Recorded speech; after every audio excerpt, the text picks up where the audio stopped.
Alright, you guys, this is Aaliyah here, and I'm 38 weeks and 4 days pregnant. I am due Monday, April 1st. Today is March 39. And I just want to start off by saying, because I know there's going to be some of those rude, harsh mothers who feel like they have the answers to everything when it comes to pregnancy, when there is no book to pregnancy, okay? I have gestational diabetes, and my doctor told me that he was not going to let me go over 37 weeks. Here I am, 39 weeks. When I called to find out my induction date, I found out that I got terminated. I have no idea why.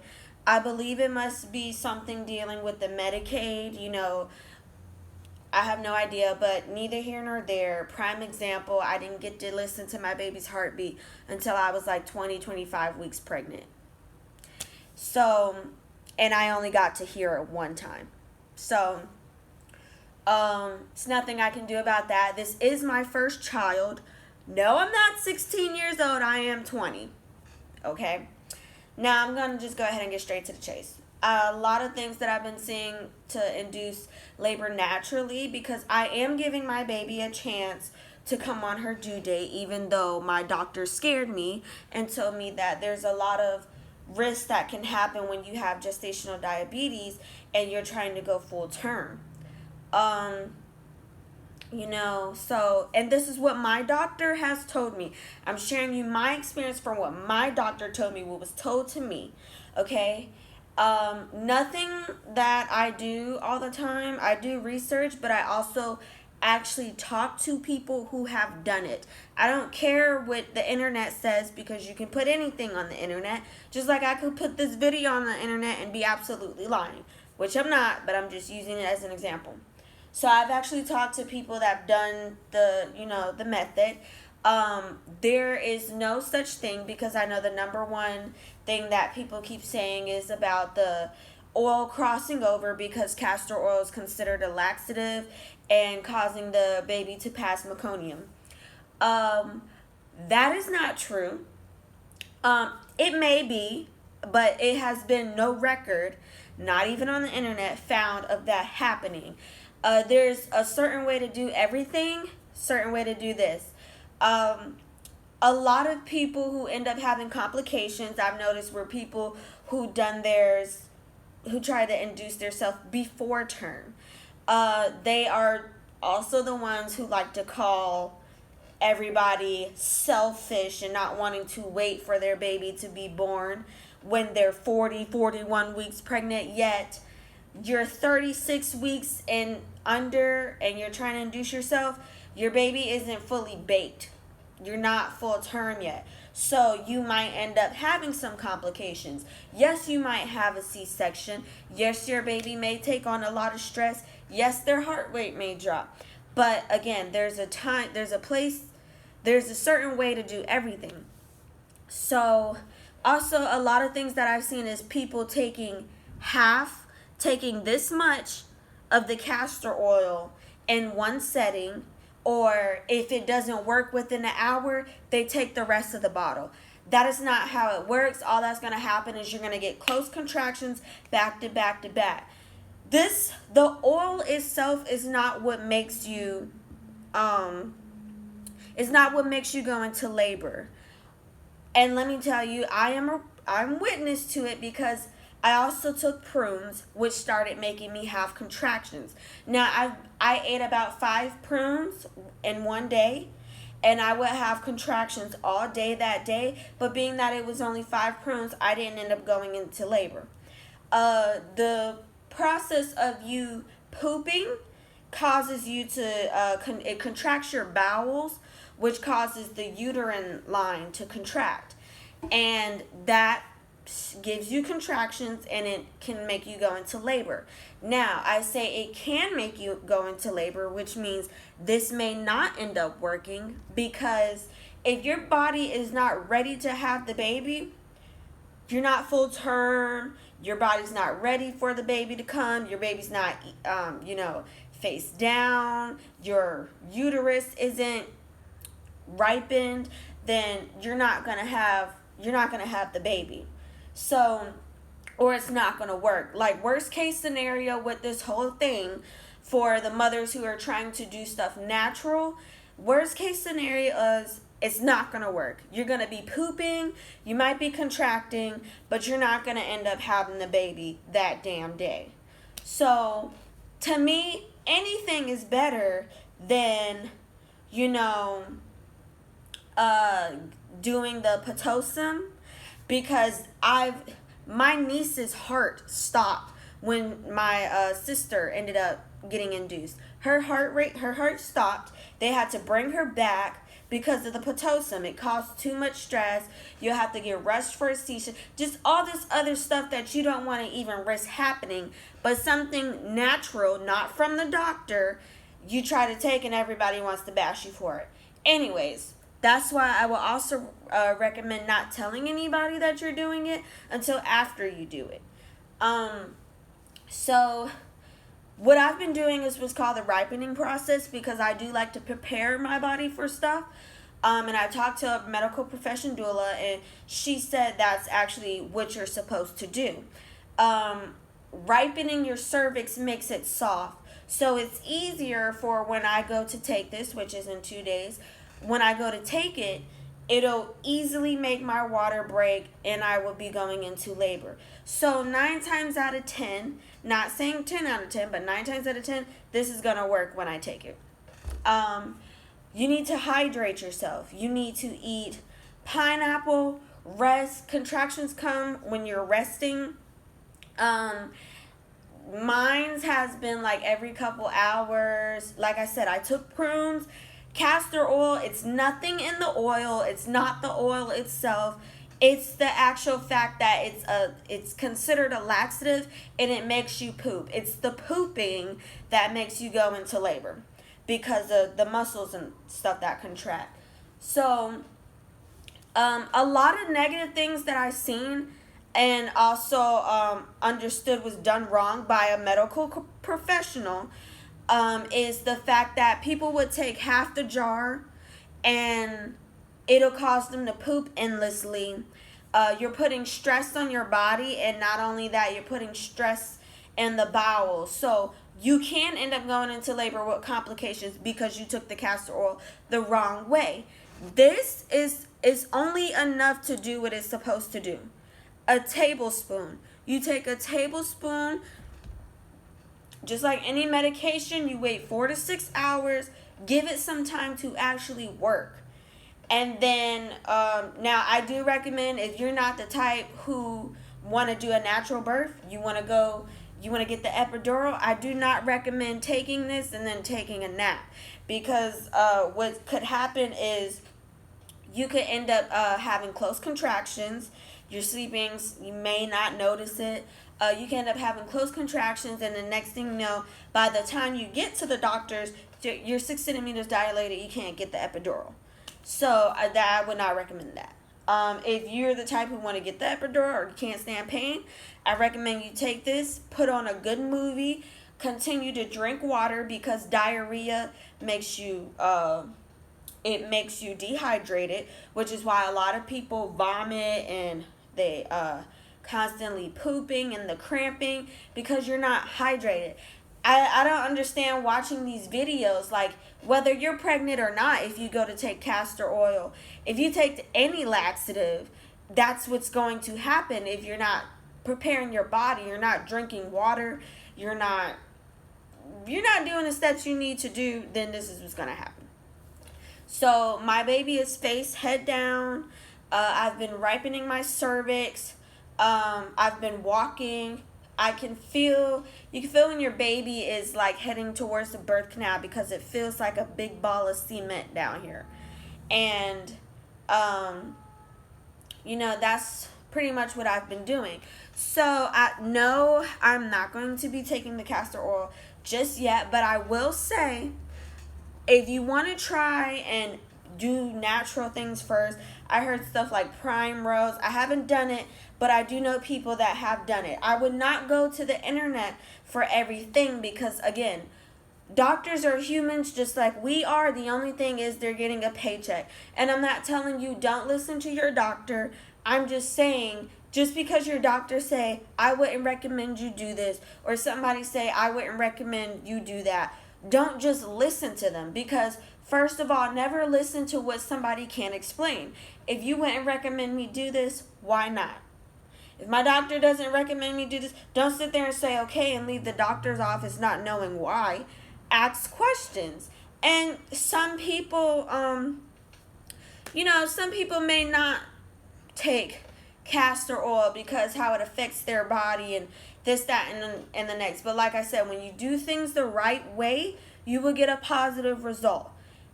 Meconium is not going to pass over the sac, and let me tell you why. A tablespoon is not enough to pass the oil through the placenta. It is impossible. And I could tell you this because there was an incident that happened with me where I grabbed the wrong cup that had the wrong fluid in it and I drank it. It was a little less than a tablespoon in there. I took myself to the doctors. They done blood work. There wasn't even enough in my blood to say show up on any test. Like, it was almost as if I was in there for no reason. Not everything you intake crosses over to the placenta. It doesn't work. Now, I'm not saying to just, for people who do drugs or drink alcohol, I'm not saying if you take a tablespoon of whiskey, then I'm not saying that. I'm just saying not everything you eat or drink passes over. It has to be a certain amount. So my baby is fine. She moves every day, And like I said, some people, if you don't want to do the oil, I recommend the prunes. I ate 5 prunes a day and I was getting consistent contractions, not enough to go into labor because my body wasn't ready, number one, but not enough to go into labor. My contractions weren't 5 minutes apart. Excuse me. But I'd recommend doing prunes if you don't feel comfortable doing the castor oil, because again, it's not the oil that causes you to go into labor. It's pooping itself. You take the castor oil, between 4 hours you're pooping. Next thing you know, you start having these serious contractions. You don't really hear anybody pooping anymore. Some people do, but some people don't. And then again, if your body is not ready, because, you have to be, I recommend taking it, unless your doctor says otherwise, I recommend taking it 38 weeks and over. If you try to take it at 36 weeks, 35 weeks, you could end up having complications because you're not full term. You're still kind of early. Even if your doctor was medically inducing you, that is still pretty early. Your baby still got some stuff in there that has to be cooked. So I'd say I felt a lot more relief once I hit 38 weeks is when I started prepping my body. And now I'm about to take the castor oil. I am giving her due date a chance to get here first.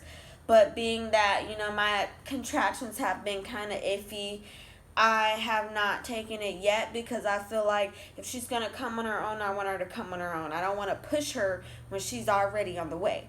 So I will be taking this Sunday night, Sunday evening, just to see if, the longest I heard of this being effective is within 24 hours. I'm going to do another video of me actually taking it, and I will be doing videos to keep, calculations of processes, my updates and, the process of the labor once I start getting my first contractions and so forth, to let everybody knows how it is. I do not recommend, because listening to everything you read online from people who have not done it. Okay? Pooping in the sack. If you're 41 weeks pregnant, okay, one of my mother's kids, she had her at 42 weeks, and she pooped in the sack. My older sister pooped in a sack. But she was well overdue. Your baby, the same way they do when you're overdue and your baby passes meconium in the sack, is the same way they'll do if your baby passes meconium in the sack taking the castor oil. And even if your baby passes meconium, you'll be in labor, okay? And you'll be in the hospital. Everything's going to be fine. But like I said, everyone says this is going to happen simply because if you did not have to take this, I guarantee you if you did not have to take this through mouth, that would not even be a factor in this problem. Okay? This is on one of the top 6 things to take to naturally induce labor. There's walking, there's intercourse, there's pineapples, there's prime rose, and then there's Pickleton or whatever. But being that comes in like a glass bottle with all these labels and stuff like that on it, I was like, no, because that looks like some shit that a doctor is supposed to do. I might end up fucking myself and my baby up. So, you know, and no.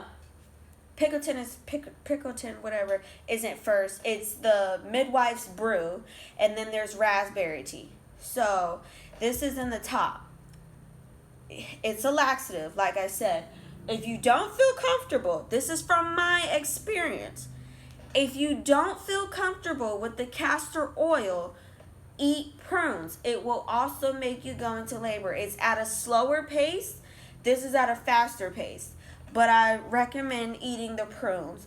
Try everything possible natural like I did first. And it worked because it made my baby drop. It softened my cervix. And it also, helped. It brought on consistent contractions. But like I said, not enough to actually call myself being induced or to go to the hospital. So I will hit you guys up within a day. Sunday, I'm going to post another video. I don't really get on YouTube like that, but I feel like this is a journey, and this is also something that's, been a big controversy, and I do feel like people should go based off experience and not internet, because doctors always tell you a lot of doctors try to get money out of you, Some doctors even agree with it, but they're not going to they can't professionally tell you to take the castor oil. But I will say that my friend's mother, she was actually prescribed to take castor oil when she had her baby. But again, she was well overdue. She was a week past her due date. She was prescribed to take the castor oil. If it was that dangerous like people say, then the doctor wouldn't have prescribed it. And then, too, with her being a week overdue, her baby could have passed meconium in the sac on its own.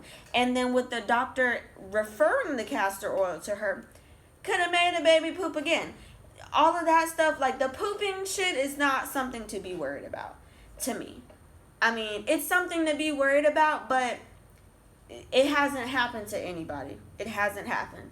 Unless you're well overdue. But if you're well overdue, there's been stories so many times of baby pooping in the sack at 41, 42 weeks. That's because they're well overdue. I mean, that's the only downfall of the castor oil thing. But like I said, if there was a tablet or a pill or some type of form that you could take and shove it in your vagina, then, I'm sure this wouldn't even be a question. People be doing it all the time. Either way, it's way better than that daggone Pitocin, because that Pitocin has killed babies. It has sent mothers rushing to C-section. It has caused high blood pressure. It's so much dangerous shit that can happen with that Pitocin. I would rather give the castor oil a try, because it has not been recorded not one time of baby passing stool or it being unbeneficial or ineffective unless you took it way too early and your body was not ready and you were not following directions. So, I just wanted to stress that my next video of me actually taking the castor oil, I'm gonna do another video and I'll post that, update that, or whatever, and let you know what happened. And I'll also be doing a delivery vlog. So stay tuned. Bye.